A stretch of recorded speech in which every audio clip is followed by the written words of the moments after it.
मान लीजिए बहुत पुरानी जमीन जिसका बैनामा तो आपके पास है, लेकिन म्यूटेशन एंट्री पर आपका नाम नहीं है। उन लोगों का, यानी कि पुराने जो ओनर हुआ करते थे, उनका ही नाम अभी भी वहां पर शो हो रहा है। ऐसे परिस्थिति में आपको क्या करना है? अब क्या हो सकता है, आपके पास कोई बिल है, आपके पास कोई दलील है, आपके पास कोई बैनामा है या फिर कोई विक्रय पत्र है, लेकिन म्यूटेशन पर आपका नाम एंट्री अभी तक नहीं हुई है, यानी कि दाखिल खारिज नहीं हुई है। तो ऐसे परिस्थिति में क्या आप उस लैंड को आगे किसी और इंसान को बेच सकते हो? मान लीजिए आप बेच चुके हो, कोई इंसान आकर के आपके ऊपर 400 बीसी का कोई अगर केस कर दे तो देखिए, प्रॉपर्टी खरीदने के लिए सबसे पहले आपको एक चेन ऑफ डॉक्यूमेंट्स को वेरीफाई करना पड़ता है। चेन ऑफ डॉक्यूमेंट में सबसे पहले आपको वेरीफाई करना पड़ता है कि टाइटल क्लियर है कि नहीं है, म्यूटेशन कितनी जरूरी है, म्यूटेशन डॉक्यूमेंट का क्या वैल्यू रह गया है। चलिए जानते हैं आज की इस वीडियो में honourable supreme court of India के जजमेंट्स के सहारे। लेकिन यहीं पर एक छोटी सी रिक्वेस्ट, वीडियो को एक लाइक, चैनल को सब्सक्राइब और जरूर से शेयर कीजिएगा अपने दोस्तों के साथ, सिंपल और सरल भाषा में कानूनी जागरूकता फैलाने के लिए। तो केस का नाम है Karam Singh versus Amarjeet Singh and others, date of order 15 October 2025। इस केस में ऑनरेबल सुप्रीम कोर्ट फिर से एम्फसाइज करके बताए कि म्यूटेशन हो जाने से आप मालिक नहीं बन जाते हो। म्यूटेशन कोई भी ओनरशिप का अधिकार कॉन्फर नहीं करता है। Mutation entries don't confer ownership, ये सिर्फ और सिर्फ फिजिकल पर्पस के लिए होता है। बहुत लंबा समय गुजर चुका है, ऐसे में आप बैनामा लेकर के घूम रहे हो, आपका नाम कैसे रिकॉर्ड पर लाना है आपको समझ में नहीं आ रहा है। क्या करना है आपको? आपका नाम म्यूटेशन एंट्री पर लाने के लिए ऐसे परिस्थिति में सबसे पहला स्टेप जो आपको लेना चाहिए, आपके तहसील के वहां पर एक डिक्लेरेशन सूट फाइल करना चाहिए, यानी कि एक उद्घोषणा का वाद दाखिल करना चाहिए, या तो अधिकारों की घोषणा का वाद दाखिल कर सकते हो, जिसमें आपको यह कहना है कि ये जमीन हम लोग इस तारीख पर खरीदे हुए हैं, किन से आप खरीदे थे उनके बारे में डिटेल्स आप देते हो। फिर कहते हो कि खरीदने के बाद उस जमीन का जो पोजीशन है वो हमारे पास आ चुका था, हम अभी कब्जे पर है। एग्रीकल्चरल लैंड है तो फिर आप कहोगे कि हम लोग अभी वहां पर खेती वगैरह कर रहे हैं, फसल वगैरह आप उगा रहे हो, तो फर्टिलाइजर वगैरह आपको देना पड़ेगा क्रॉप्स वगैरह उगाने के लिए। तो ऐसे में उसका जो बिल्स वगैरह है, खेती करने से रिलेटेड जो कुछ खर्च आप कर रहे हो, जो बिल्स आपके पास है, सब कुछ उस सूट के साथ सबमिट कर दीजिए कोर्ट को। खसरा खतौनी जो कुछ आपके पास है, करंट पुरानी, सब कुछ दाखिल करें और यहीं पर विटनेस वगैरह लाइए जो ये पुष्टि करेगा कि ये जमीन आपके कब्जे पर है। यहीं पर दोस्त जरा ध्यान दीजिए, जिनसे आप जमीन खरीदे हुए थे, यानी वर्तमान में जिन व्यक्ति का नाम अभी रेवेन्यू रिकॉर्ड पर शो हो रहा है और उसी से आपके पूर्वजों ने वो जमीन खरीदी हुई थी, तो फिर उनको और उनके लीगल एयर्स यानी कि कानूनी वारिसों को पार्टी बनाओ। इस केस में गांव सभा को भी आप पार्टी बना सकते हो और आपका जो केस है आप विटनेस बहुत ढंग से करवाइए, स्ट्रांगली केस को प्रस्तुत कीजिए। ऐसे परिस्थिति में बहुत ज्यादा देखा जाता है, मान लीजिए कोई पिता ने जमीन को बेची हुई थी और कोई रीजन के चलते दाखिल खारिज अभी नहीं हुई है, उनके जो कानूनी वारिस है, जो लीगल एयर्स है, वो आकर के फिर से जमीन को किसी और को बेच देते हैं। तो ऐसे में आप उनके ऊपर 400 बीसी का केस भी नहीं कर पाओगे, क्योंकि वो तो कह देंगे कि हमको नहीं पता था। तो इससे क्या होता है, अभी जो व्यक्ति पहले यानी जिनके पास सिर्फ बैनामा है वो परेशान हो जाता है, वो बेचारा दर बदर भटकते रहता है, पैसा भी जा चुका है, क्या करना है सोच नहीं पता है। यहीं पर सबसे बेस्ट उपाय होता है सूट फॉर डिक्लेरेशन फाइल करना। जो बैनामा है उसका वैधता यानी कि वैलिडिटी को साबित करे, टेस्टिमनी लाइए, जो विटनेसेस है, जो रजिस्ट्रार है, सबको समन जारी करके बुलाइए कोर्ट के सामने।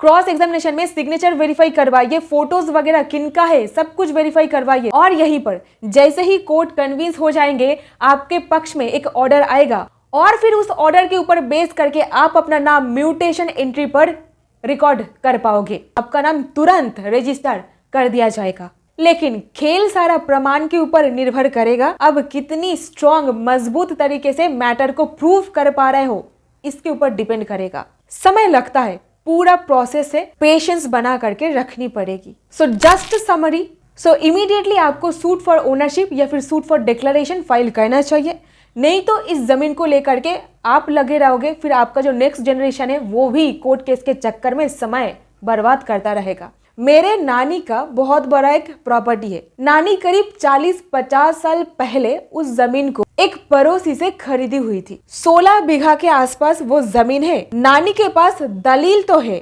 लेकिन नानी का नाम म्यूटेशन पर नहीं है। नानी का एक भी लड़का नहीं है, 8 के 8 लड़की है। 40 साल पहले जिनसे ये जमीन को खरीदा गया था, उनका ही नाम अभी भी रिफ्लेक्ट हो रहा है म्यूटेशन एंट्री पर।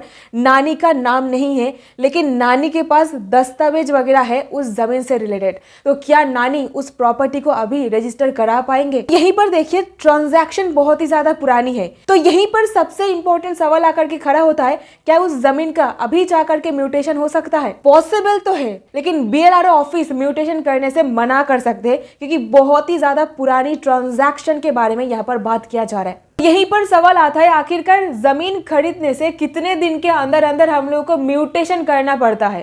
तो देखिए, कोई भी सिंगल टाइम लिमिट तो नहीं है भारत में, पर हर एक राज्य के हिसाब से अलग अलग रूल लागू हो जाता है।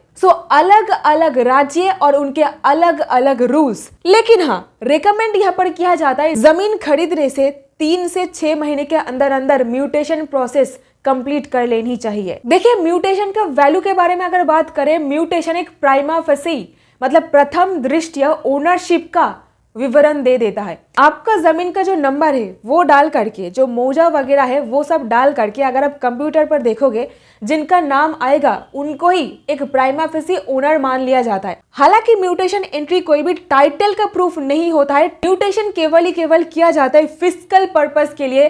सरकार को प्रॉपर्टी टैक्स अब टाइमली भर सको, भू राजस्व कलेक्ट करना है, इसलिए म्यूटेशन को अपडेट कराना जरूरी हो जाता है। और यहीं पर एक और चीज होता है कि सरकार के रिकॉर्ड में आपका नाम चला जाता है, जिससे ये पता चलता है अभी करंटली ये पोजीशन पर है, ये जमीन का मालिक है। यहीं पर honourable supreme court of India का बहुत ही स्पष्ट क्लियर गाइडलाइन है कि प्रॉपर्टी को अगर हस्तांतर करना है तो रजिस्टर्ड डॉक्यूमेंट के बिना कोई भी अचल संपत्ति का ट्रांसफर हो ही नहीं सकता है। प्रॉपर्टी ट्रांसफर करने के लिए रजिस्ट्रेशन मैंडेटरी है। अगर कोई अचल संपत्ति, इमूवेबल प्रॉपर्टी आप ट्रांसफर करने के बारे में सोच रहे हो तो properly stamp duty, registration fees वगैरह आपको देना पड़ेगा, और तभी जाकर के प्रॉपर्टी का टाइटल का हस्तांतर हो सकता है। और यहीं पर एक स्टेप और आगे बढ़ के देखे तो म्यूटेशन कोई भी टाइटल क्रिएट नहीं कर सकता। म्यूटेशन आपको केवल प्रॉपर्टी टैक्स देने के लिए रिस्पॉन्सिबल बनाता है, लेकिन म्यूटेशन एक तरीके से आपका जो अधिकार है, जो राइट है, उसको सेफगार्ड भी करता है। जमीन से जुड़ी हुई फ्यूचर डिस्प्यूट्स को रोक भी सकता है, क्योंकि म्यूटेशन जमीन का जो लीगल टाइटल है उसको इंश्योर करता है। म्यूटेशन ये सुनिश्चित करता है कि राइटफुल ओनर ही जमीन का टैक्स पे कर रहा है, और इसके तहत लोकल अथॉरिटीज ये रिकॉग्नाइज करेगा कि अभी होल्डर ऑफ द लैंड कौन है। जमीन खरीदने के लिए बहुत सारे स्टेप्स होता है, और इन्हीं स्टेप्स में से सबसे फाइनल स्टेप होता है म्यूटेशन एंट्री, यानी कि दाखिल खारिज। दाखिल खारिज होने के बाद ही एंटायर ये लेन देन का जो प्रोसेस है यहाँ पर फुल स्टॉप लगता है, ओनरशिप का ट्रांसफर होता है, टाइटल पक्का बनता है। So that's it in this video. उम्मीद करती हूँ आपको इस वीडियो से कुछ ना कुछ वैल्यू मिला है। अगर मिला है प्लीज इसे लाइक, चैनल को सब्सक्राइब और अपने दोस्तों के साथ इसको शेयर कीजिए। कानूनी जागरूकता को फैलाने में मेरी मदद कीजिए। मिलते हैं ऐसी और वीडियोस के साथ। बहुत बहुत धन्यवाद।